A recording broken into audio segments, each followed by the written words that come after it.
बेरोजगारी देश की सबसे बड़ी चुनौतियों में से एक है। कहा जाता है कि भारत युवाओं का देश है। आज इन्हीं युवाओं के हाथ खाली है। एक अनुमान के अनुसार देश में हर 9 व्यक्तियों में से एक बेरोजगारी की मार झेल रहा है। Centre for monitoring Indian economy के बेरोजगारी संबंधी आंकड़ों के अनुसार मार्च 2023 में भारत में बेरोजगारी की दर तेजी से बढ़ रही है। बेरोजगारी दर दिसंबर 2022 में बढ़कर 8.30% हो गई, लेकिन जनवरी 2023 में घटकर 7.14 हो गई। फरवरी 2023 में फिर से बढ़कर 7.45% तक पहुंच गई। मार्च 2023 के नए आंकड़ों के अनुसार भारत में बेरोजगारी दर 7.8% के उच्च स्तर पर है। सरकारी क्षेत्र में रोजगार के अवसरों में निरंतर कमी आ रही है। केंद्र और राज्य सरकारों के विभागों में बड़ी संख्या में पद रिक्त हैं। जो जरूरी पद भरे भी जा रहे हैं वो संविदा आधार पर है, जिनमें न तो स्थानीय है और न ही पर्याप्त वेतन तथा सुविधाएं और न ही सेवानिवृत्ति से जुड़े लाभ।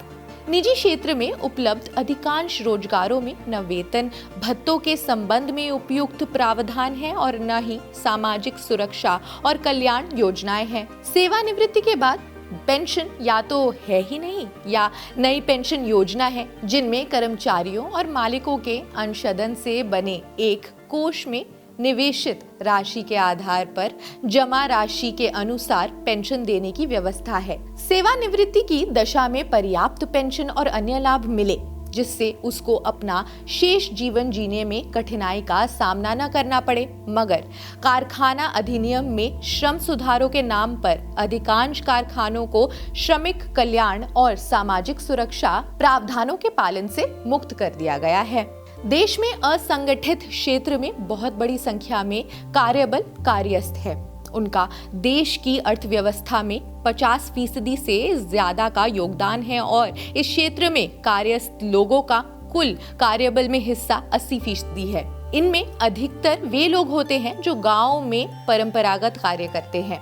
भूमिहीन और छोटे किसान भी इसी श्रेणी में आते हैं। शहरों में ये लोग अधिकतर खुर्दा कारोबार, थोक कारोबार, विनिर्माण उद्योग, परिवहन, भंडारण और निर्माण उद्योग के काम करते हैं। इसमें अधिकतर ऐसे लोग हैं जो फसल की बुआई और कटाई के समय अपने गांव चले जाते हैं और बाकी समय शहरों और महानगरों में आजीविका तलाशते हैं। भारत सरकार के श्रम मंत्रालय ने असंगठित श्रम बल को व्यवसाय, रोजगार की प्रकृति, पीड़ित श्रेणी और सेवा श्रेणी के आधार पर 4 वर्गों में बांटा है।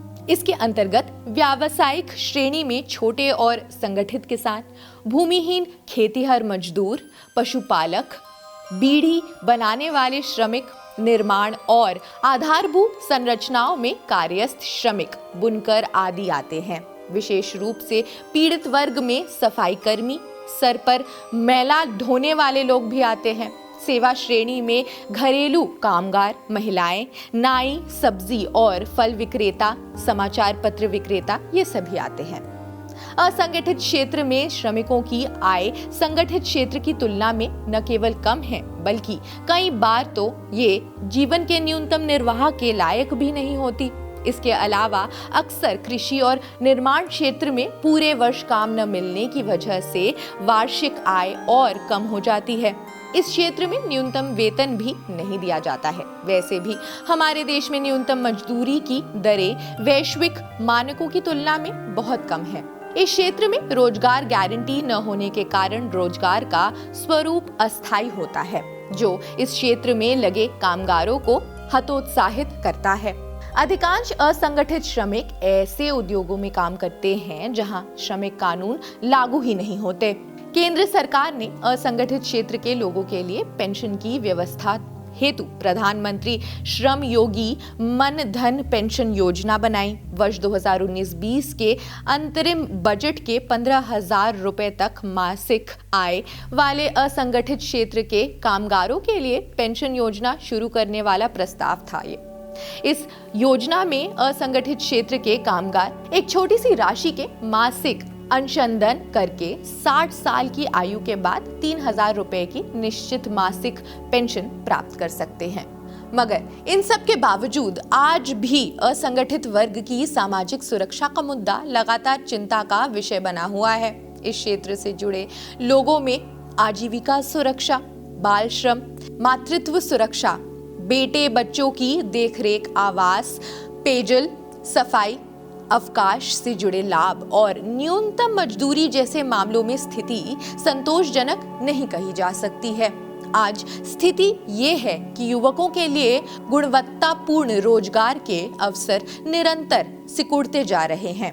जब युवाओं को अच्छा रोजगार नहीं मिलेगा तो पर्याप्त आय भी नहीं होगी। आय न होने के कारण बाजार में पैसा नहीं आएगा, खर्च करने के लिए धन नहीं होगा तो बाजार में मांग भी नहीं होगी, मांग नहीं होगी तो उत्पादन भी नहीं होगा, उत्पादन न होने पर जीडीपी भी नहीं बढ़ेगी। इस कारण आर्थिक विकास की गति भी नहीं बढ़ेगी। ये एक ऐसा चक्र चलता जाएगा जो देश की अर्थव्यवस्था की रफ्तार को प्रभावित कर सकता है। इसलिए जरूरत इस बात की है कि देश में रोजगार के अवसर बढ़ें और उनमें पर्याप्त गुणवत्ता भी हो। विदेशी निवेश को आकर्षित करने, व्यापार व्यवसाय करने की आसानी, तेज औद्योगिक आदि के नाम पर उपलब्ध रोजगार मानवीय दृष्टिकोण वाला न हो, इस बात की छूट नहीं दी जा सकती है। खैर, इस रिपोर्ट में बस इतना ही। अगर आपको अच्छा लगा तो आप हमें कमेंट सेक्शन में जरूर बताएं आप क्या सोचते हैं। Like, share and subscribe. बाकी देश दुनिया की सभी खबरों के लिए जुड़े रहिए जनसत्ता के साथ। शुक्रिया।